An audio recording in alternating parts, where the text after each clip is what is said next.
কান্নাভেজা চোখে কুকুর হত্যার বিচার দাবিতে থানায় হাজির হন এলাকার শতাধিক মানুষ।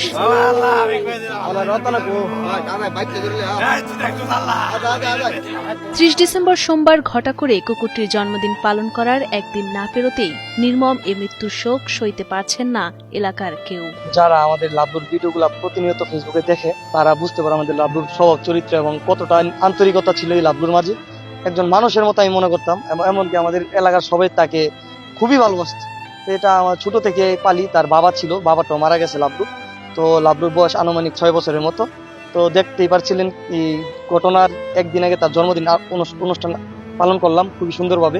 তো পরের দিনে শত্রুতার জেরে মানে লাবলুকে নিয়ে যে আমরা কন্টেন্ট তৈরি করি, প্রচুর পরিমাণে ভিউ যাইতেছে ফেসবুকে। তো ভাইরাল একটা কুকুর এত আদর যত্ন করতেছি, এটা দুইজন মানুষের সহ্য হয় না।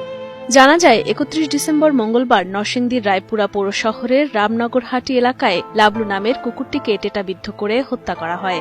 অমানবিক এ ঘটনায় কুকুরটির মরদেহ নিয়ে থানায় হাজির হন কুকুরের মালিক জিহাদ মিয়া। প্রতিবেশী দুই ভাই রতন মিয়া ও রিজভী মিয়াকে আসামি করে রায়পুরা থানায় লিখিত অভিযোগ দায়ের করেন তিনি। পোস্টমর্টম শেষে কুকুরটিকে মাটি চাপা দেয় এলাকাবাসী। একজনের বয়স 40, আরেকজনের 45-এর মতো, দুই ভাই। তো ওরা লাবলুকে কালকা একা পায়া পিছন থেকে টেটা দিয়ে আঘাত করছে। তো পিঠ দিয়ে ঢুকে পেটের ভিতর দিয়ে পারেছে। তারপর লাবলু তখন মনে আক্রমণাত্মক হয়েছে না, এতটা শান্ত প্রকৃতির কুকুর ছিল আমাদের লাবলু। একটু দূরে গিয়া তারপর মারা গেছে। তাই না আমাদের অফিসার ইনচার্জকে জানানো হয়েছে, তাদের নামে একটা মামলা দায়ের করছে। আমরা অভিযোগ দরখাস্ত করলাম। তো দেখি রায়পুরা থানা থেকে আমাদের সর্বোচ্চ সহযোগিতা করার আশ্বাস দিয়েছে আমাদের ইনচার্জ। গ্রামবাসীর কাছে তো প্রিয় ছিলই, অনলাইনেও ব্যাপক পরিচিত ছিল লাবলু নামের কুকুরটি। সামাজিক যোগাযোগ মাধ্যম ফেসবুকে ইটস কাশ্মীর নামের একটি ফেসবুক পেজে কুকুরটিকে নিয়ে কন্টেন্ট তৈরি করতেন জিহাদ মিয়া। লাবলুরে মূলত আমার মাধ্যমে সামাজিক প্ল্যাটফর্মে নিয়ে আসে। আমি লাবলুর ভিডিওগুলা নিজে দিতাম। আমার সাথে অনেক ভিডিও আমার পেজে পাইবেন।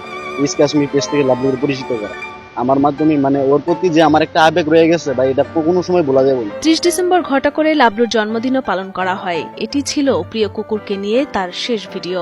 কুকুর মালিক জিহাদের দাবি, তার জনপ্রিয়তা দেখেই ঈর্ষান্বিত হয়েই পরিকল্পিতভাবে হত্যা করা হয়েছে প্রিয় কুকুর লাবলুকে। অভিযুক্তদের বিরুদ্ধে গ্রেপ্তারি প্রচেষ্টা সহ আইনগত ব্যবস্থা নেওয়া হবে বলে জানান রায়পুরা থানার ওসি আদিল মাহমুদ। আলাদা আইন আছে, দণ্ডবিধি আলাদা আইন আছে, সেটা পর্যালোচনা করে যেটাতে ভালো বিচার পায় আমার বাড়ি আমরা সে চেষ্টা করি। লাবলুর মতো প্রাণীগুলোর হত্যাকারীদের বিচারের মাধ্যমে দৃষ্টান্ত স্থাপন করলে কমতে পারে প্রাণী হত্যা, সেই সাথে দৃষ্টান্ত হতে পারে দেশের প্রচলিত আইনের। এমনটাই জানালেন উপজেলা প্রাণী সম্পদ কর্মকর্তা মোহাম্মদ কামরুল ইসলাম। আমাদের কাছে কোনো ধরনের তথ্য বা কোনো কিছু ইনফরমেশন আমাদের কাছে জানতে চাই বা আমাদের থেকে চায়, সেক্ষেত্রে আমরা সেটা সাবমিট করি।